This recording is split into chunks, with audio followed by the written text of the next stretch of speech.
राष्ट्रवादी पक्ष आणि चिन्हाबाबतची सर्वोच्च लढाई सुरू असताना शरद पवारांच्या कन्या आणि राष्ट्रवादीच्या खासदार सुप्रिया सुळे यांची मोठी प्रतिक्रिया समोर आली आहे. राष्ट्रवादीची न्यायालयीन लढाई सुरू असतानाच दोन्ही गट एकत्र येऊ शकतात अशी शक्यता वारंवार व्यक्त केली जाते. त्यातच शरद पवार पंतप्रधान मोदींना भेटतात, शिवाय पवारांचे खासदारही पंतप्रधानांची भेट घेतात.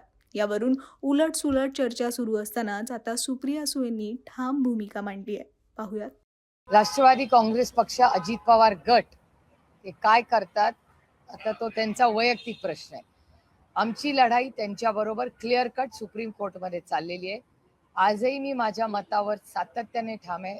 राष्ट्रवादी काँग्रेस पक्ष ह्याचा फाउंडर मेंबर आणि फाउंडर प्रेसिडेंट हे शरद पवार कालही होते, आजही आहेत आणि उद्याही राहतील. पहिला मुद्दा, आमची केस ही पहिली इलेक्शन कमिशनला गेली. इलेक्शन कमिशन मध्ये आमचं जे कॉन्स्टिट्यूशन आहे, राष्ट्रवादी काँग्रेस पक्षाचं जे संविधान आहे, त्या संविधानामध्ये आमदार खासदार काय म्हणतात त्याला मतदान नाहीये. ऑर्गनायझेशन कुणाच्या बरोबर आहे ते महत्वाचं आहे. ऑर्गनायझेशनची सगळी कागदपत्र, सगळी ॲफिडेव्हिट्स, सगळा जो पत्रव्यवहार आहे तो पूर्णपणे आम्ही त्या 8 हिअरिंग्स मध्ये, जिथे 80 वर्षाचे शरद पवार ज्यांनी पक्ष स्थापन केला ते स्वतः प्रत्येक हिअरिंगला हजर होते. आणि त्या प्रत्येक हिअरिंग मध्ये काय झालं हे तुम्हालाही सगळ्यांना माहिती आहे. प्रत्येक वेळेस आम्ही ब्रीफिंग केलं.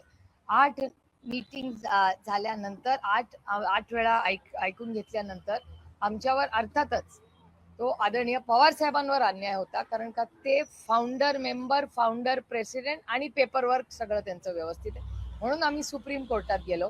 सुप्रीम कोर्टात आजही आम्ही हिअरिंग मागतोय, पण सुप्रीम कोर्टात आम्हाला हिअरिंग मिळत नाही. आणि राष्ट्रवादी काँग्रेस पक्ष, शरदचंद्र पवार ही एक अरेंजमेंट आम्हाला करून देण्यात आली, कारण का आम्ही आज राष्ट्रवादी काँग्रेस पक्ष, अजित पवार गटाच्या विरोधात आजही आमची कोर्टात केस चालू आहे.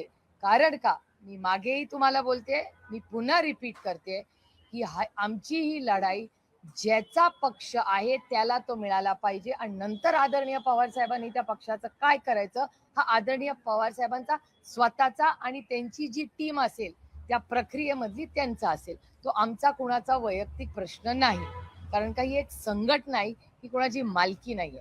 पण ज्या चुकीच्या पद्धतीने त्यांनी तो आदरणीय पवार साहेबांकडून काढून घेतला हे चुकीचं आहे. आणि लढाई एवढ्यासाठीच करायची की आज हा अन्याय आदरणीय पवार साहेबांवर झाला, उद्या हे देशामध्ये दुसऱ्या कुणावरही तो करतील. त्याच्यामुळे एखादा rules are made to be followed. नियम कायदे हे मनमानीसाठी नाही चालत. हा देश संविधानानेच चालणार, भारतरत्न डॉक्टर बाबासाहेब आंबेडकरांच्या संविधानाच्या चौकटीतच चालणार. उद्या कोणीही मनमानी करेल, उद्या तुमच्या चॅनलमध्ये आम्ही येऊ आणि म्हणू हे चॅनल आमचं आहे, चालेल का? नाही ना. त्याच्यामुळे ही नैतिकतेची लढाई आहे, ही बाकी कशाची लढाई नाही, नैतिकतेची लढाई. म्हणजे उद्या आदरणीय पवार साहेबांना तो पक्ष दिल्यानंतर दुसऱ्या दिवशी त्यांनी काय करावं ते आणि त्या प्रक्रियेमधल्या लोकांनी निर्णय घ्यावा. कशाची केस कोर्टात आहे, आम्ही रोज तारीख आमचा मागतोय.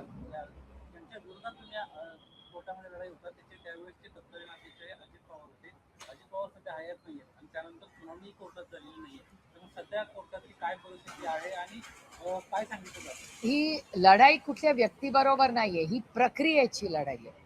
उद्या कुणाचाही पक्ष असा कोणीही फाउंडर मेंबर प्रेसिडेंट असताना, जे आदरणीय पवार साहेब हे नुसते फाउंडर मेंबर नाहीये, त्या पक्षाचे अध्यक्ष आहेत. आणि पुन्हा पुन्हा मी म्हणते की त्या संविधानात ती जी घटना आहे त्या पक्षाची, ती जर कोणीतरी वाचली तर त्या केसमध्ये, आमच्या विरोधकांच्या केसमध्ये दमच नाहीये.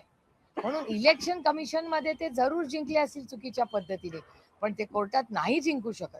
आणि म्हणून आम्हाला तारीख कदाचित मिळत नसेल. त्याच्यामुळे दुर्दैव आहे की एका सशक्त लोकशाहीमध्ये नियम कायद्याप्रमाणे हे झालं पाहिजे, एवढीच आमची अपेक्षा. एकीकडे शरद पवारांना मागच्या वेळेस प्रफुल्ल पटेल आणि सुनील तटकरे भेटायला जात होते, तर आता पार्थ पवार शरद पवारांना भेटतात.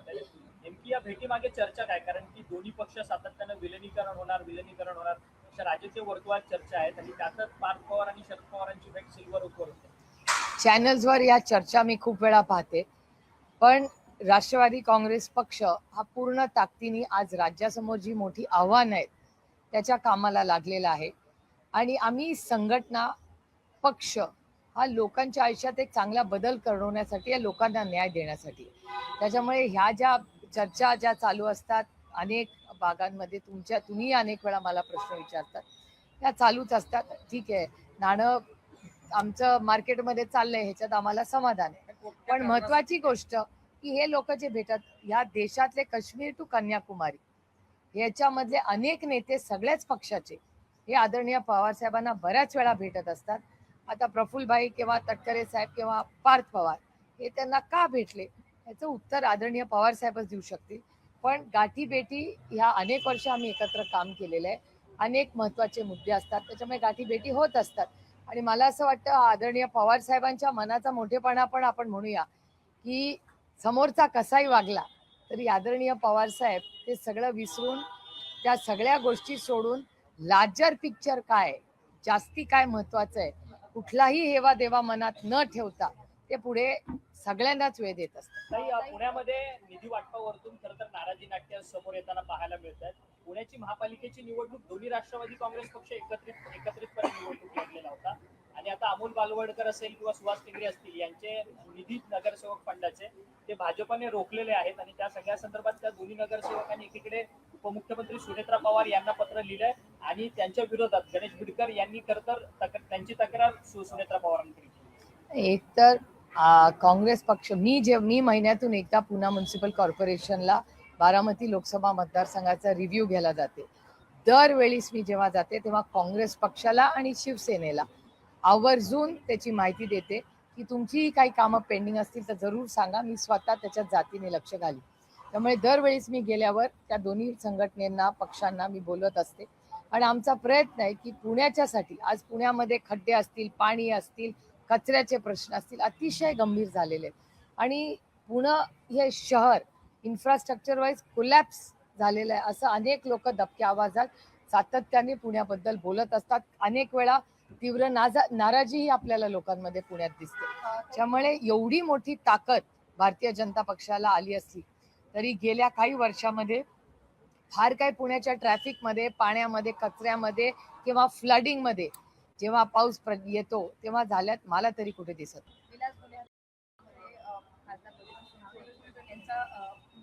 सौरभला देखील अटक करण्यात यावी विशेष म्हणून, त्यामुळे मागणी होत चालली की त्याला अटक करावी आणि आज एक भव्य मोर्चाचं देखील आयोजन करण्यात आलेलं होतं.